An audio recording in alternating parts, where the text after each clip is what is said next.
খালেদা জিয়ার সমাধিস্থলে সর্বস্তরে শ্রদ্ধা, কবর জিয়ারত করেছেন পরিবারের সদস্যরা। মন্দির, গির্জা, প্যাগোডায় প্রার্থনা, মসজিদে মসজিদে দোয়া।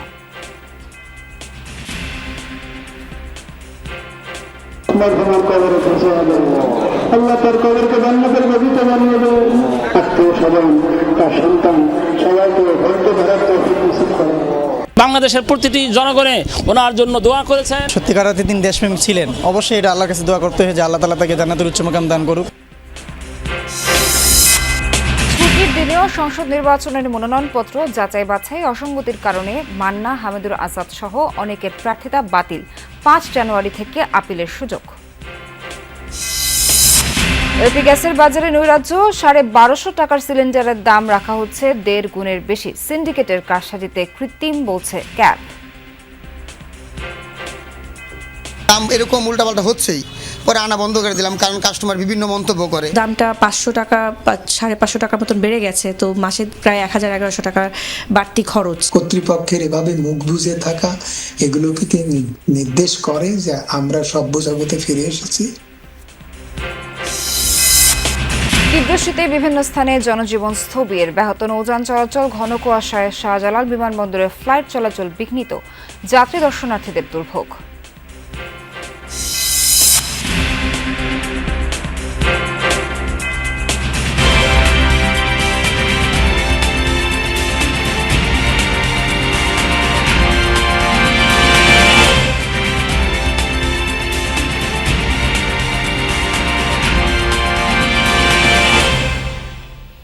আমন্ত্রণ যমুনা নিউজে। এতক্ষণ শিরোনাম দেখছিলেন, পুরো খবর জানাবো নাবিলা সোহার।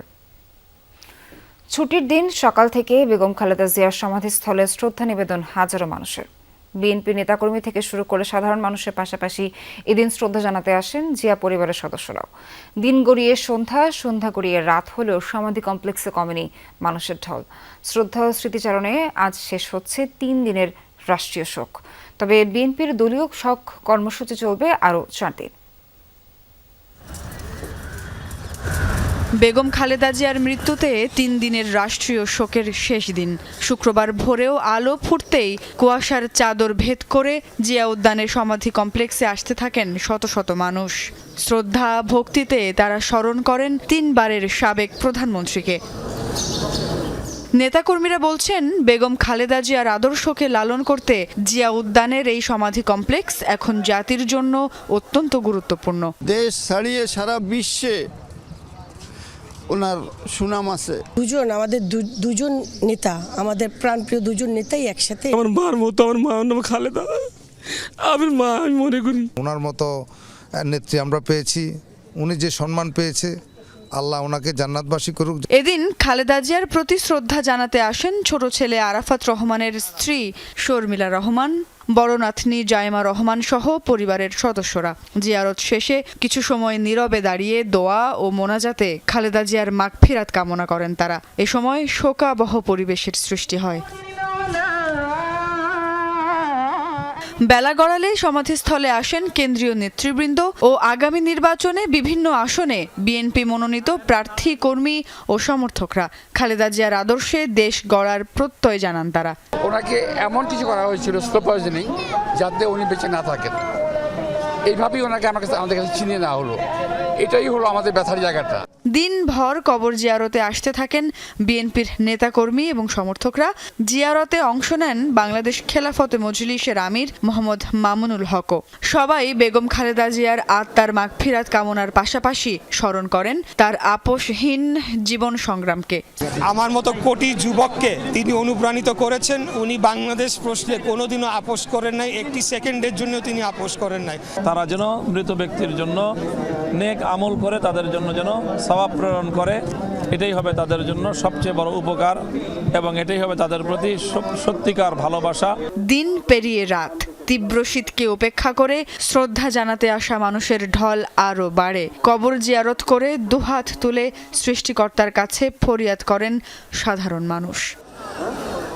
সুমাইয়া ঐশী, যমুনা নিউজ, ঢাকা। সাবেক প্রধানমন্ত্রী এবং বিএনপি চেয়ারপারসন বেগম খালেদা জিয়ার রুহের মাগফিরাত কামনায় আজ জুমা নামাজের পর দেশের সব মসজিদে মিলাদ ও বিশেষ দোয়া করা হয়। জাতীয় মসজিদ বায়তুল মোকাররমে মোনাজাত পরিচালনা করেন খতিব। এছাড়া বেগম খালেদা জিয়ার আত্মার শান্তি কামনায় বিশেষ প্রার্থনা হয়েছে ঢাকেশ্বরী জাতীয় মন্দির সহ দেশের প্রধান প্রধান মন্দির, গির্জা ও প্যাগোডায়।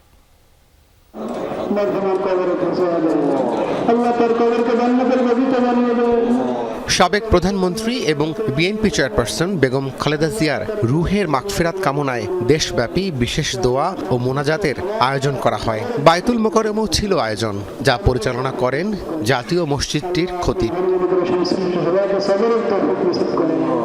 মুসল্লিরা জানান, খালেদা জিয়া দেশ ও মানুষের কল্যাণে সারা জীবন ছিলেন আপোষহীন। পরম করুণাময় আল্লাহ যেন তাকে বেহেশত নসিব করেন, এমনটাই ছিল তাদের দোয়ার ভাষা। শুধু বাইতুল মুকাররম নয়, ওনার মৃত্যুর সংবাদ ছড়িয়ে পড়ার পরে পৃথিবীর আনাচে কানাচে বাংলাদেশের প্রতিটি জনগণে ওনার জন্য দোয়া করেছেন। উনি দেশের মানুষকে ভালো জানতো, ভালোবাসতো, তাই ওনার জন্য মানুষ অনেক কান্দাকাটি করছে, মানুষ অনেক আগে গেছে, মানুষ অনেক ওনার জন্য অনেক দোয়া করছে। তার ভালো গুণগুলো যেগুলো ছিল সেগুলো যেন আমরা গ্রহণ করতে পারি। যেহেতু সত্যিকার অর্থে তিনি দেশপ্রেমিক ছিলেন, অবশ্যই এটা আল্লাহর কাছে দোয়া করতে হয় যে আল্লাহ তাআলা তাকে জান্নাতুল উচ্চ মাকাম দান করুক। সকালে ঢাকেশ্বরী জাতীয় মন্দিরেও ছিল বিশেষ প্রার্থনার আয়োজন। তিনবারের সাবেক প্রধানমন্ত্রীর বিদেহী আত্মার শান্তি কামনা করা হয়। এ সময় খালেদা জিয়ার দীর্ঘ রাজনৈতিক সংগ্রামের কথা তুলে ধরেন বক্তারা। তিনি কখনো গণতান্ত্রিক ব্যবস্থার বাইরে কোনো শক্তির সাথে আপোষকামিতা করেন নাই। জানাজার মধ্য দিয়ে যেটা প্রমাণিত হয়েছে, দেশের সর্বস্তরের মানুষ মিলিত হয়েছে, এই সম্মিলনটা যেন অব্যাহত থাকে।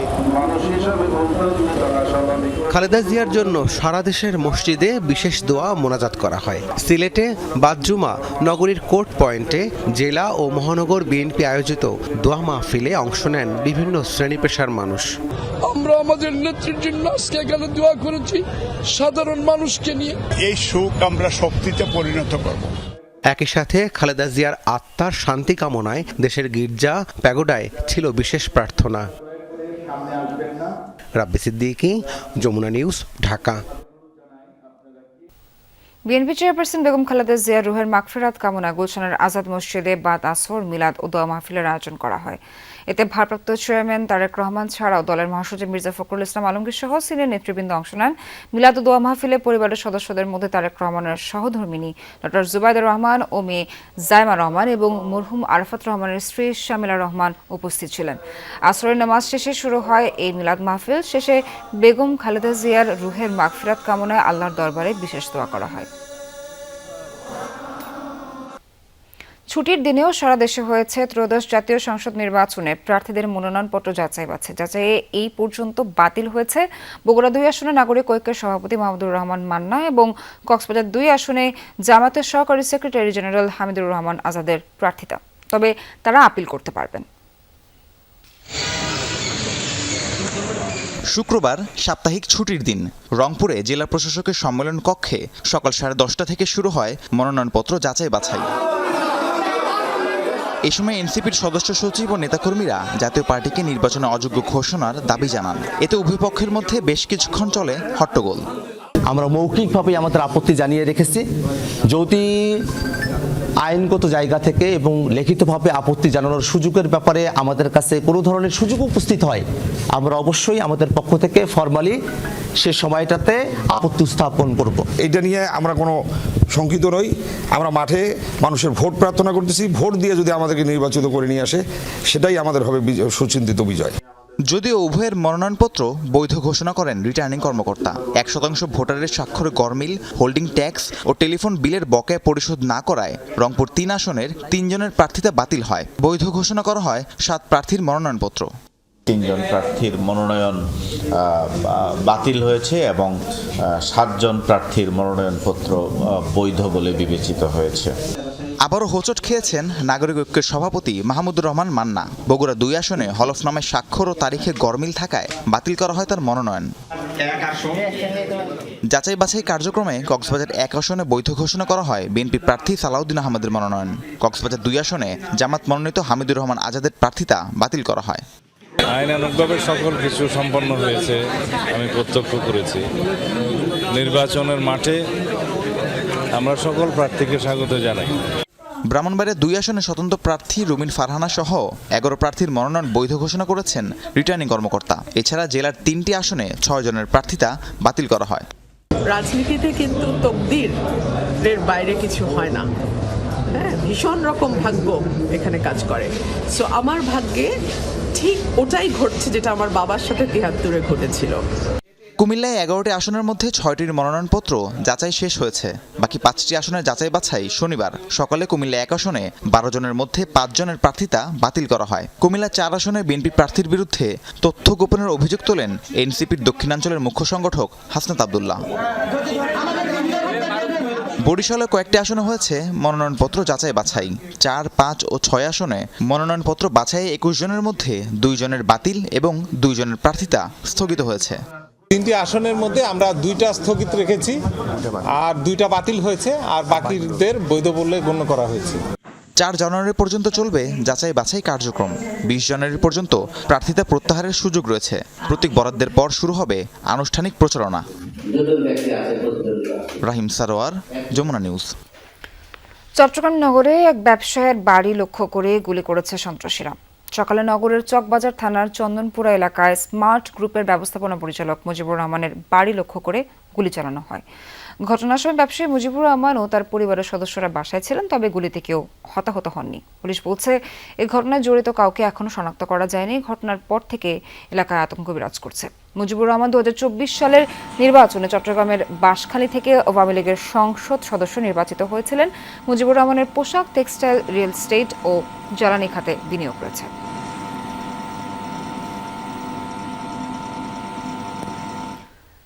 নাশকতার মামলায় আটক হবিগঞ্জের সাবেক ছাত্রলীগ নেতাকে থানা থেকে ছাড়িয়ে নেওয়ার অভিযোগ উঠেছে স্থানীয় বৈষম্য বিরোধী ছাত্র আন্দোলনের নেতাকর্মীদের বিরুদ্ধে। এ নিয়ে থানায় বাকবিতণ্ডা হয়। নাশকতার মামলায় বৃহস্পতিবার রাতে আটক করা হয় শায়েস্তাগঞ্জ সদর ইউনিয়ন ছাত্রলীগের সহসভাপতি এনামুল হাসান নয়নকে। শুক্রবার দুপুরে জেলা বৈষম্য বিরোধী ছাত্র আন্দোলনের সাধারণ সম্পাদক থানায় দল বল নিয়ে নয়নের মুক্তির দাবি জানায়। এ সময় পুলিশের সাথে তাদের বাকবিতণ্ডা হয়। সদর সার্কেলের অতিরিক্ত পুলিশ সুপারের মধ্যস্থতায় নয়নকে ছেড়ে দিলে পরিস্থিতি স্বাভাবিক হয়। তবে এ বিষয়ে পুলিশ কোনো কথা বলতে রাজি হয়নি। বৈষম্য বিরোধী আন্দোলনের নেতার দাবি, আটককৃত নয়ন গণঅভ্যুত্থানের ছাত্র জনতার পক্ষে ভূমিকা রেখেছেন। আমি একটা কথা বারবার বলেছি, আমরা সেই জুলাই গণঅভ্যুত্থানে আমরা বারবার একটা কথা স্পষ্ট করেছি, আমরা সেসব মানুষদেরকে, সেসব সহযোদ্ধাদেরকে সবচেয়ে বেশি অ্যাপ্রিসিয়েট করেছিলাম যারা হচ্ছে আওয়ামী লীগের সেই রেজিমে, তারা আওয়ামী লীগের সাথে কানেক্টেড থাকার পরেও বা ছাত্রলীগের সাথে যুক্ত থাকার পরেও তারা আমাদের সেই ঐতিহাসিক মুভমেন্টে আমাদের সাথে যুক্ত হয়েছিল। নাটোর আঞ্চলিক মহাসড়কে গাছের গুড়িতে আগুন দিয়ে নাশকতার চেষ্টা করেছে কার্যক্রম নিষিদ্ধ আওয়ামী লীগের কর্মীরা। পরে ঘটনাস্থল থেকে কয়েকটি ককটেল ও পেট্রোল বোমা উদ্ধার করে পুলিশ। শুক্রবার রাত 9টার দিকে নাটোর নওগাঁ আঞ্চলিক মহাসড়কে আগুন দেওয়ার ঘটনা ঘটে। পুলিশ ঘটনাস্থলে গেলে পালিয়ে যায় নাশকতাকারীরা। এ সময় সেখান থেকে 5টি ককটেল ও 5টি পেট্রোল বোমা উদ্ধার করে পুলিশ। কার্যক্রম নিষিদ্ধ আওয়ামী লীগের নাটোর 2 আসনের সাবেক এমপির ছবি সম্বলিত ব্যানারও উদ্ধার করা হয়। এর সাথে জড়িতদের ধরতে অভিযান চলছে বলে জানিয়েছে পুলিশ।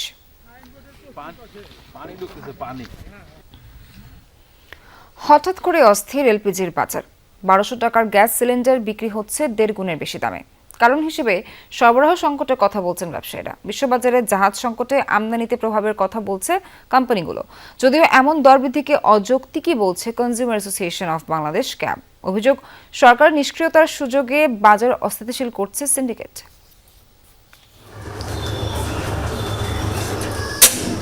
মিরপুরের বাসিন্দা শাবনুর আক্তার কলি গেল মাসের শুরুতেও 12 কেজির এলপি গ্যাস সিলিন্ডার কিনেছিলেন 1450 টাকায়। নতুন বছর শুরুতে সেই একই সিলিন্ডার কিনতে গিয়ে চক্ষু চরক গাছ। সংকটের অজুহাতে দাম হাঁকা হচ্ছে 2000 টাকা। একে তো বলছে সিলিন্ডার নাই, তারপর 2000 টাকা দাম। তো আমাদের যেমন বড় পরিবার, আমাদের মাসে 2টো করে সিলিন্ডার লাগে। যেহেতু দামটা 500 টাকা 550 টাকার মতন বেড়ে গেছে, তো মাসে প্রায় 1000-1100 টাকা বাড়তি খরচ। তো আমাদের মতন চাকরিজীবী পরিবারে 1000 টাকা বাড়তি খরচ দেওয়াটা খুবই মুশকিল। নগরবাসীর দুশ্চিন্তার তালিকায় নতুন নাম এখন এলপিজির দাম। বাংলাদেশ এনার্জি রেগুলেটরি কমিশন বিইআরসির নির্ধারিত দামে 12 কেজির একটি সিলিন্ডার হওয়ার কথা 1253 টাকা, অথচ সেই দামে মিলছে না কোথাও। স্থানভেদে বিকোচ্ছে 1800 থেকে 2100 টাকা পর্যন্ত। দেশে এলপিজির 80% ব্যবহার হয় গৃহস্থালির কাজে, তাই হুট করে সিলিন্ডার প্রতি 5 থেকে 800 টাকা বৃদ্ধিতে বিপাকে সাধারণ মানুষ। যে বোতলটা এই মাসে পহেলা জ্বালাইছি ওইটা কিনছিলাম 1300, পরে গত সপ্তাহে যেটা নিয়েছি ওইটা নিয়েছিলাম 1500, আজকে গ্যাসই পাই না। বাইরে থেকে বোতল নিয়ে আমার বাইরে থেকে আনা লাগতেছে এখন বেশি দাম দিয়ে, 2000 টাকা গ্যাস চাচ্ছে আমার কাছে এখন। ভোক্তারা বলছেন 4 জানুয়ারি বিইআরসির নতুন দাম নির্ধারণের কথা, তার আগেই এই অস্বাভাবিক দাম বৃদ্ধি। ডিস্ট্রিবিউটরদের দাবি কোম্পানি থেকে বাড়ানো হয়েছে দাম, তার উপর চাহিদা মাফিক সিলিন্ডার পাওয়া যাচ্ছে না। কোম্পানি থেকে কিছুটা বাড়াইছে, ধরেন আগে এই রানিং মাসে 3 বার দাম বাড়াইছে। গ্যাস তো দেয়ই না, ওনারা কিছু পায় মনে হয় ওনারাই বেশি দামে বিক্রি করে, রাস্তায় বেশি দামে বিক্রি করে দিয়ে দেয়। আমদানিকারক প্রতিষ্ঠানগুলোর দাবি জাহাজ সংকটে বড় প্রভাব পড়ছে এই খাতে। তার উপর সম্প্রতি এলপিজি পরিবাহী বেশ কিছু জাহাজ যুক্তরাষ্ট্রের নিষেধাজ্ঞায় পড়ায় বিশ্ববাজারে পরিবহন খরচ বেড়েছে। সাপ্লাই এবং ডিমান্ডের মধ্যে একটা ডিফারেন্স হয়ে গেছে, যার জন্যই মার্কেটের প্রাইসটা বেড়ে গেছে। যেন রেগুলার যারা দিত এই ধরনের দুই একজন ট্রেডার এবং জাহাজ আমেরিকান স্যাংশনের আওতায় আসাতে সাপ্লাইটা হঠাৎ করে কমে গেছে। ক্যাব বলছে সিন্ডিকেটের কবলে পড়েছে এলপিজি খাত। এই অরাজকতার জন্য সরকারের নিষ্ক্রিয়তাকে দায়ী করছে সংগঠনটি। বিআরসি দরজা বন্ধ করে এলপিজি ব্যবসায়ীদের প্রতিনিধি নিয়ে মূল্য নির্ধারণ করে, এই পরিণতি তো এরকম হবেই। আজকে তেলের মূল্য এভাবে নির্ধারণ করা, আইনানুগ কর্তৃপক্ষের এভাবে মুখ বুজে থাকা, এগুলো কি নির্দেশ করে যে আমরা সভ্য জগতে ফিরে এসেছি? এলপিজি ব্যবসায়ীদের তথ্য মতে প্রতি মাসে গড়ে 1,30,000 টন এলপিজি আমদানি করা হয়। হুমায়ুন রশিদ, যমুনা নিউজ, ঢাকা। রাজধানীর মহাখালী বাস টার্মিনাল এলাকায় মধ্যরাতে অবৈধ বিলবোর্ড অপসারণে অভিযান চালিয়েছে ঢাকা উত্তর সিটি কর্পোরেশন। ডিএনসিসি জানিয়েছে নির্বাচনী আচরণবিধি লঙ্ঘন করে লাগানো পোস্টার ও বিলবোর্ড সহ সব ধরনের অবৈধ স্থাপনা পর্যায়ক্রমে সরিয়ে ফেলা হবে। নির্বাহী ম্যাজিস্ট্রেটের নেতৃত্বে চলে এই কার্যক্রম। অভিযানের সময় সাংবাদিকদের প্রশ্নের জবাবে নির্বাহী ম্যাজিস্ট্রেট জানান, মহাখালী এলাকায় যত্রতত্র বাস পার্কিং এর কারণে সৃষ্ট যানজট নিরসনে সিটি কর্পোরেশন দৃশ্যমান পদক্ষেপ নেবে। পর্যায়ক্রমে সব অবৈধ বিলবোর্ড অপসারণ করা হবে বলেও জানান তিনি। বিধি অনুযায়ী করা হচ্ছে জরিমানাও।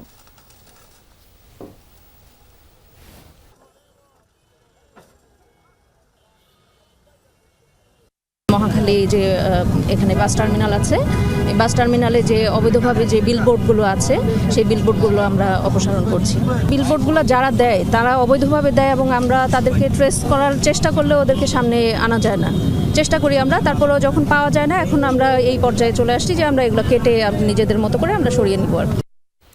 শীতের তীব্র দাপটে পর্যদস্ত সারা দেশ। ঘন কুয়াশার হাড় কাঁপানো ঠান্ডায় সর্বত্র বেড়েছে জনদুর্ভোগ, কষ্ট বেড়েছে নিম্ন আয়ের মানুষের। আবহাওয়া অধিদপ্তর জানায় জানুয়ারির 5 তারিখ পর্যন্ত দেশের বিভিন্ন স্থানে ঘন কুয়াশা ও শৈত্যপ্রবাহ অব্যাহত থাকবে। পৌষের মধ্যভাগে সারা দেশে শীতের দাপট, কনকনে ঠান্ডায় স্থবির জনজীবন। শুক্রবার দেশের সর্বনিম্ন তাপমাত্রা রেকর্ড হয়েছে যশোরে 8 ডিগ্রি সেলসিয়াস। ভোর থেকে ছিল ঘন কুয়াশা। ঠান্ডা যে এত প্রচুর ঠান্ডার জন্য বাড়ির তো বাইরে ওয়ান যাইতেছে না। যে পরিমাণ ঠান্ডা তাতে আমরা রাস্তাঘাটে বেরোতে পারছি না। শীত লাগে, ঘুমাতে পারি না, মানে শরীর কাঁপে, অনেক কষ্ট হয়। ঘন কুয়াশার প্রকোপে পথে পথে হেডলাইট জ্বালিয়ে যানবাহন চলতে দেখা যায়। বেলা গড়ালে অনেক জায়গায় সূর্য দেখা মিললেও নেই উত্তাপ। তীব্র শীতে জরুরি প্রয়োজন ছাড়া বের হচ্ছে না মানুষ, বিপাকে খেটে খাওয়া মানুষ। 15 থেকে 20 বছর যাবত আমি ঢাকায় থাকি, তো আসলে এই শীতটা আমার যদি প্রিভিয়াস এক্সপিরিয়েন্স থেকে বলি, আসলে এরকম শীত আমরা আগে এক্সপিরিয়েন্স করি নাই। কুয়াশায় দেখা যায় না, কিছু অন্ধকার হয়ে রয়েছে, রাত্রি পাওয়া যায় না। গত 1 সপ্তাহ ধরে যে শীত পড়ছে, কাম কাজ করা খুব অসুবিধা হইতেছে। কাম কাজ করানো যায় না, ঘর থেকে বাইরে যায় না। গরম কাপড়ের অভাবে কষ্টে দিন কাটছে দরিদ্র ও ছিন্নমূল মানুষের। সরকারি ও বেসরকারি উদ্যোগে শীতবস্ত্র বিতরণ করা হলেও তা অপর্যাপ্ত। শীতের সাথে পাল্লা দিয়ে বাড়ছে ঠান্ডাজনিত রোগের প্রকোপ। আক্রান্তদের বেশিরভাগই শিশু ও বয়স্ক।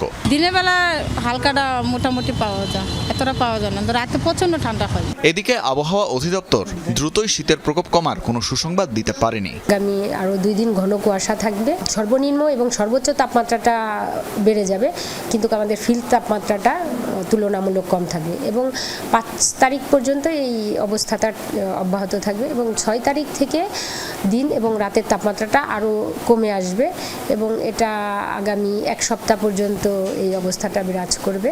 আবহাওয়া অধিদপ্তর জানায় জানুয়ারির প্রথমার্ধে তীব্র থেকে মাঝারি শৈত্যপ্রবাহের সম্ভাবনা আছে, আর শেষার্ধে থাকছে মৃদু থেকে মাঝারি শৈত্যপ্রবাহের সম্ভাবনা। তানভীর মৌসুম, যমুনা নিউজ, ঢাকা। মেক্সিকোর রাজধানী মেক্সিকো সিটি ও দক্ষিণ পশ্চিমাঞ্চলীয় গুয়েরেরো রাজ্যে শক্তিশালী ভূমিকম্প আঘাত হেনেছে। রিক্টার স্কেলে এর মাত্রা ছিল 6.5।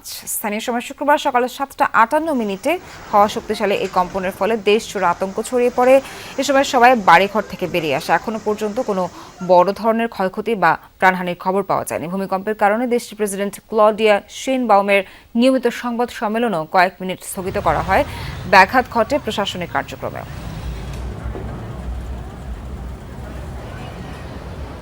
শেষ করছে যমুনা নিউজের আয়োজন। সঙ্গে থাকার জন্য সবাইকে ধন্যবাদ।